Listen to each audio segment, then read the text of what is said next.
ఆయనకు బీజేపీలో ఒక ఫైర్ బ్రాండ్ ఎమ్మెల్యేగా ఇమేజ్ ఉంది. రెండోసారి ఎమ్మెల్యేగా ఎన్నికయ్యారు. ఆయన వ్యంగ్య ప్రసంగంతో అసెంబ్లీలో నవ్వులు పూయించేవారు. వైసీపీ మీదంటే మరీనూ ఒంటికాలు మీద లేచేవారు. కానీ ఇటీవల ఆయన యాక్షన్ కాస్త ఓవర్ యాక్షన్గా మారుతుందని కాస్త తగ్గారట. సొంత నియోజకవర్గంలో ఇంటా బయట అందరితో విభేదాలు సృష్టించుకొని లేనిపోని తలనొప్పులతో సతమతం అవుతున్నారట. మరి దీంతో ఆయన ఫైర్ కాస్త తగ్గిందా లేక కావాలనే తగ్గించేశారా అంటూ పొలిటికల్ సర్కిల్స్లో చర్చ జరుగుతోంది. ఇంతకీ ఎవరా ఎమ్మెల్యే, ఏమా కథ?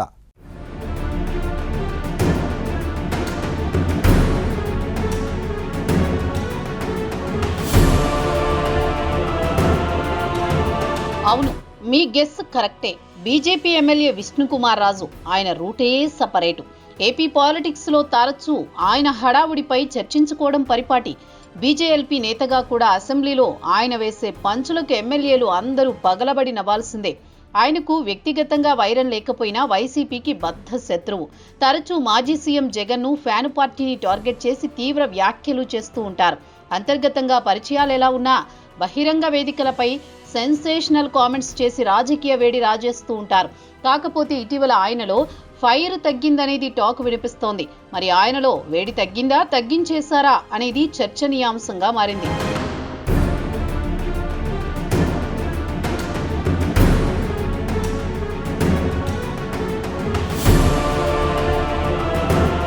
ఇక అసెంబ్లీలో కావచ్చు, బహిరంగంగా అయినా మంచి వాగ్ధాటితో చెలోక్తులతో అందరినీ తన వైపు తిప్పుకోవడంలో విష్ణుకుమార్ రాజు దిట్ట అంటారు. స్వతహాగా వ్యాపారి అయిన విష్ణుకుమార్ రాజు కుటుంబానికి సంఘ్ పరివార్తో పటిష్టమైన అనుబంధం ఉంది.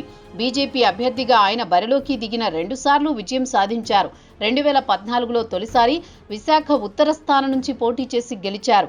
ఆ ఎన్నికల్లో వైసీపీ అభ్యర్థిపై 18,240 ఓట్ల మెజారిటీ లభించింది. 2019లో చతుర్ముఖ పోటీ జరగ్గా ఒంటరిగా పోటీ చేసిన బీజేపీకి పడ్డ ఓట్లు 10.63% మాత్రమే.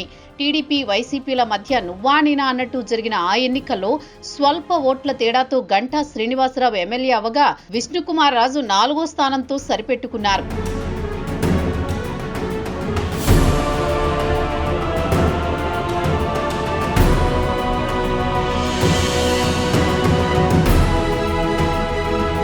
అయితే 2024 నాటికొచ్చేసరికి ఏపీ రాజకీయాల్లో చోటు చేసుకున్న మార్పులతో మళ్లీ ఈ సీనియర్ నేతకు ఛాన్స్ లభించింది. ఈ దఫా ఉత్తర నియోజకవర్గంలో Janasena voting ఏకపక్షమవగా Vishnukumar Raju bumper majority సాధించారు. విస్తృతమైన పరిచయాలు, పటిష్టమైన క్యాడర్ స్ట్రెంగ్త్ ఉన్న వైసీపీ అభ్యర్థి కేకే రాజు మీద గెలిచి రెండోసారి అసెంబ్లీలో అడుగుపెట్టారు విష్ణుకుమార్ రాజు. ప్రభుత్వం యంత్రాంగం మీద ఒత్తిడి తెచ్చి నియోజకవర్గ అభివృద్ధి, ప్రజల అవసరాలు తీర్చడంలో ఆయన సక్సెస్ అయ్యారట. కాకపోతే అప్పుడప్పుడు కాస్త అతి చేస్తున్నారేమో అంటారు ఆయన తోటివారు.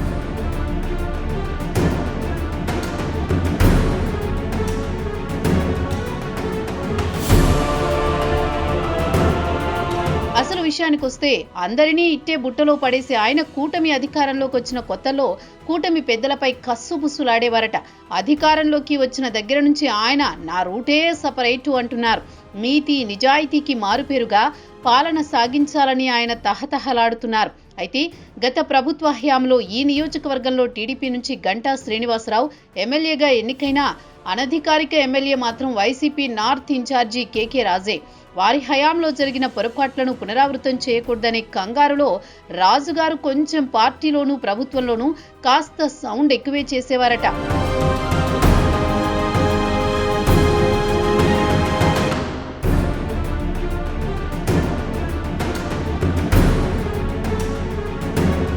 అధికారంలోకి రాగానే వైసీపీ సంగతి చూడాలని కంకణం కట్టుకున్నారట. కాకపోతే రాజుగారు ఆశించిన స్థాయిలో రాష్ట్ర స్థాయి నుంచి కింది వరకు వైసీపీ విషయంలో ప్రభుత్వ పెద్దలు వ్యవహరిస్తున్న తీరు ఆయనకు నచ్చడం లేదట.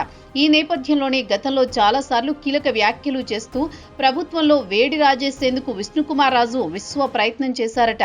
అధికారంలో ఉండి యాక్షన్ లేకపోతే సన్యాసమే బెటర్ అనే స్థాయిలో స్వపక్షంపై విరుచుకుపడ్డం అప్పట్లో హాట్ టాక్ గా మారింది.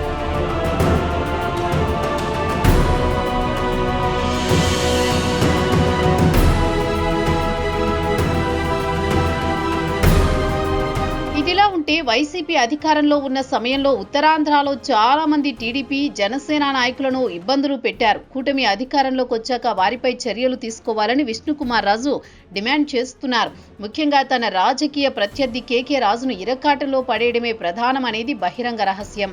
ఇక ఇందుకోసం టీడీపీ భుజాల మీద తుపాకీ పెట్టి పేల్చే ప్రయత్నం చేయడం సంచలనంగా మారింది.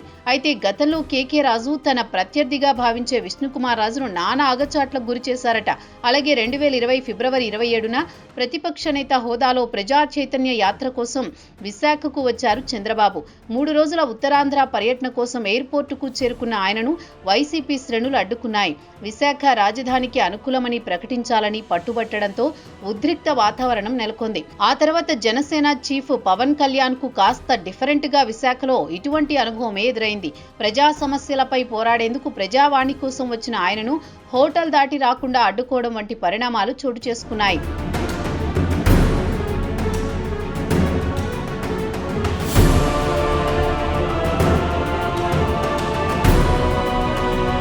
అప్పటి పరిస్థితుల ఆధారంగా పోలీసులు వ్యవహరించినప్పటికీ దూకుడు ప్రదర్శించి నానా హంగామా సృష్టించింది కేకే రాజే. దీంతో వైసీపీ నేతలు సహజంగానే టీడీపీకి టార్గెట్ అయ్యారు. వీళ్లలో నార్త్ నియోజకవర్గ సమన్వయకర్త కేకే రాజు పేరు ప్రముఖంగా ఉంది. ఎందుకంటే చంద్రబాబు పవన్ ను ఉత్తర నియోజకవర్గంలోనే అడ్డుకున్నారు.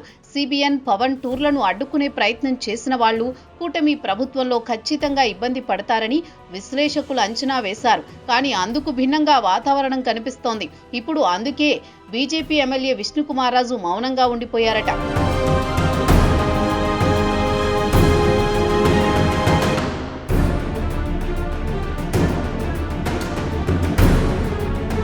మరోవైపు ఎన్నికల్లో ఓటమి తర్వాత రాజకీయ అజ్ఞాతం పాటించి కేకే రాజులో వైసీపీ అధిష్టానం ధైర్యం నింపింది. వరుసగా 2 సార్లు ఎదురైన పరాజయాన్ని పట్టించుకోకుండా నియోజకవర్గంలో మరింత ఉత్సాహంగా పనిచేయాలని నూరిపోసింది.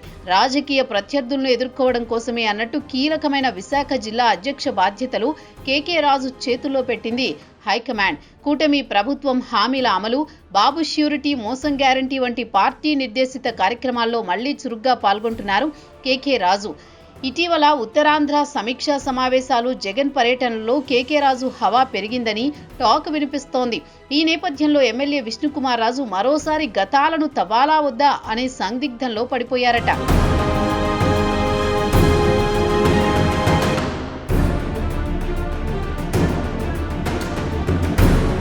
అయితే గత వైసీపీ ప్రభుత్వం తనతో పాటు చంద్రబాబు పవన్ ను కూడా ఇబ్బందులు పెట్టిన కేకే రాజును వదిలిపెట్టకూడదనేది విష్ణుకుమార్ రాజు అభిప్రాయం. ఎందుకంటే ఇంతకాలం కూటమి విజయంతో చచ్చిన పాములా ఉన్న కేకే రాజుకు జగన్ ప్రమోషన్ ఇచ్చి విశాఖ వైసీపీ కన్వీనర్ గా నియమించారు. దీంతో కేకే రాజు స్పీడ్కు బ్రేకులు వేసేందుకు విష్ణుకుమార్ రాజు పావులు కదుపుతున్నారట.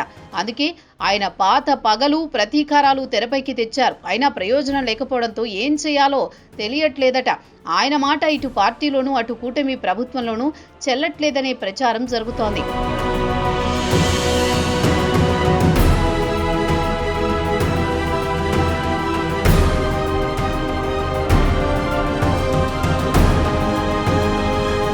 తన మాట చెల్లకపోవడంతో ఆయన గత కొంతకాలంగా సైలెంట్ గా ఉంటున్నారు. అయితే కొన్నాళ్ల నుంచి గంటా శ్రీనివాసరావుతో నెలకొన్న విభేదాలు కూడా ఆయన హవా తగ్గడానికి ఒక కారణమని అంటున్నారు. అంతేకాక అనవసరంగా భీమిలి నియోజకవర్గంలో విష్ణుకుమార్ రాజు వేలు పెట్టారు. ఏపీ ఫిలిం ఛాంబర్ విషయంలో జోక్యం చేసుకుని గంటాపై వాగ్వాదానికి దిగారు. అయితే ఒకవైపు ఒంటెద్దు పోగడల వల్ల సొంత పార్టీలో నాయకులను కలుపుకుని వెళ్లలేక, మరోవైపు సొంత నియోజకవర్గంలో జనసేన నేతలతో విభేదాలతో తలబొప్పి కట్టిందట. తాజాగా గంటాతో ఘర్షణ కూడా రాజుగారి కొంప ముంచిందట. మొత్తానికి రాజుగారి పరిస్థితి అటూ ఇటూ కాకుండా తయారైందట. ఒకవైపు తన ప్రత్యర్థి వైసీపీ సంగతి చూడాలని చిటపటలాడిన విష్ణుకుమార్ రాజుతో ఎవరూ కలిసి రావట్లేదట. దీంతో ఆయన ఫైర్ లేని వట్టి బ్రాండ్ గానే మిగిలిపోతారేమో అని ప్రజలు చెవులు కొరుక్కుంటున్నారు. మరి రానున్న రోజుల్లో ఏమవుతుందో చూడాలి.